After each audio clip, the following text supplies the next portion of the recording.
Kemudian Rasulullah SAW juga mengingatkan kepada kita dalam hadis ini, wala tusriku bihi syai'an, dan janganlah kalian menyekutukannya dengan sesuatu apapun. Artinya pelajaran penting dari poin yang pertama ini adalah bahwa Allah Subhanahu wa taala akan ridho ketika kita mentauhidkannya. Bukankah ini perkara yang sangat luar biasa? Ditegakkannya langit dan bumi itu juga karena tauhid. Diturunkannya kitab-kitab Allah itu juga karena tauhid. Diutusnya para nabi dan rasul juga karena tauhid. Untuk mengarahkan manusia ini dari penyembahan kepada sesama makhluk menuju kepada penyembahan Allah semata. Kemudian tumpahnya darah para syuhada juga karena tauhid. Tetesan tinta-tinta para ulama juga karena tauhid.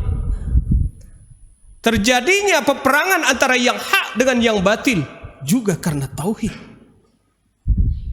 Bahkan dilemparkannya Nabi Ibrahim alaihissalam ke dalam kobaran api yang sangat panas juga karena tauhid. Bukankah beliau digelari bapaknya tauhid, rela dimasukkan ke dalam api yang panas demi mempertahankan tauhidnya. Hijrahnya Rasulullah SAW bersama para sahabat dan kaum muslimin dari Mekah ke Madinah juga karena tauhid. Rasulullah SAW bersama para sahabat dan kaum muslimin mendapatkan halangan, tantangan, ancaman dan gangguan juga karena orang-orang yang tidak menyukai tauhid.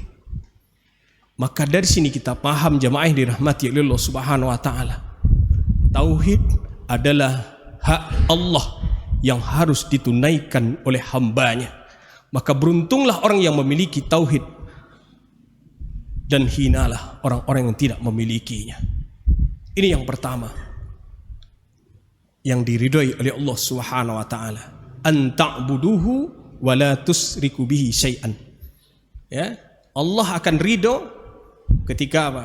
Ketika kita mengibadahinya dan tidak menyekutukannya dengan sesuatu apapun.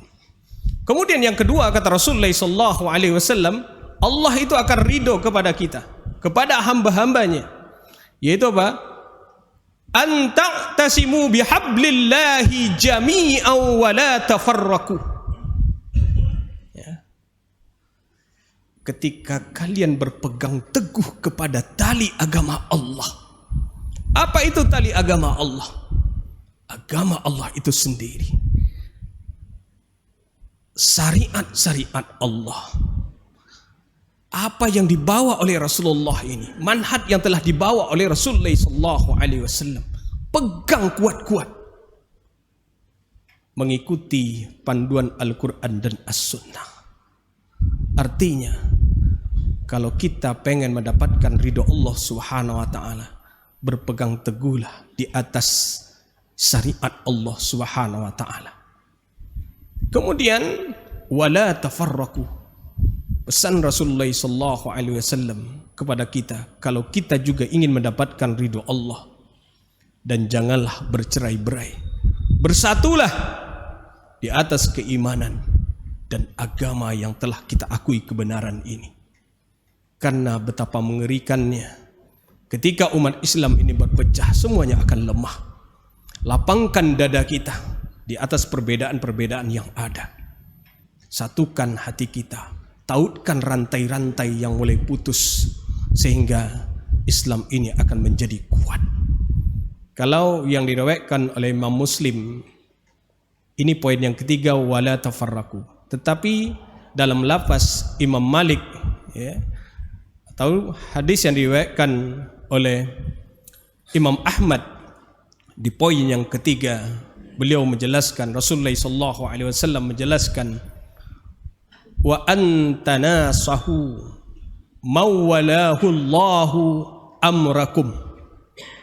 Dan Allah pun akan meridhoi kalian ketika kalian saling menasehati terhadap pemimpin urusan kalian. Ini adalah tugasnya para ulama. Dan poin penting yang bisa kita petik dari sini, mari kita juga saling menasehati satu dengan yang lain. Karena apa? Agama itu adalah nasihat.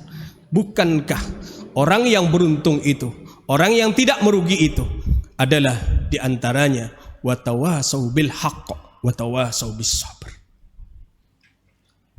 Kemudian wa yakrahu lakum salasan, gitu.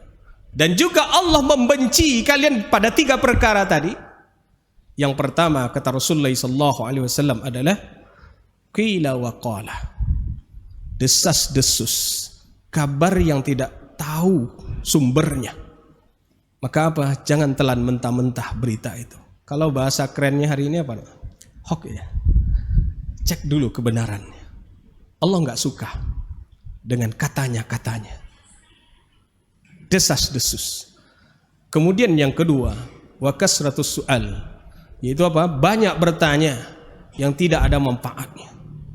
Ya, apalagi bertanya untuk apa? Untuk berdebat lain sebagainya. Pertanyaan yang akan menyulitkan dia sendiri. Sebagaimana apa? Sebagaimana Bani Israel ketika diperintahkan untuk menyembelih sapi, sehingga banyak bertanya sehingga apa? Menyulitkannya. Kemudian yang ketiga, wa idha'atul mal, menghambur-hamburkan harta. Itu juga dibenci oleh Allah Subhanahu wa taala. Gunakanlah harta kita di jalan Allah. Gunakan harta kita untuk bermanfaat, sehingga harta itu akan menemani kita nanti ketika kita sudah dikubur mati sampai nanti ke alam akhirat. Nah, Bapak-bapak dan ibu-ibu jamaah salat zuhur yang dirahmati oleh Allah Subhanahu wa taala, semoga dengan mengikuti panduan Rasulullah sallallahu alaihi wasallam, yaitu melaksanakan apa yang diridhoi oleh Allah Subhanahu wa taala dan meninggalkan apa yang dibenci oleh Allah Subhanahu wa taala, mudah-mudahan kita akan mendapatkan ridha Allah. Amin ya rabbal alamin.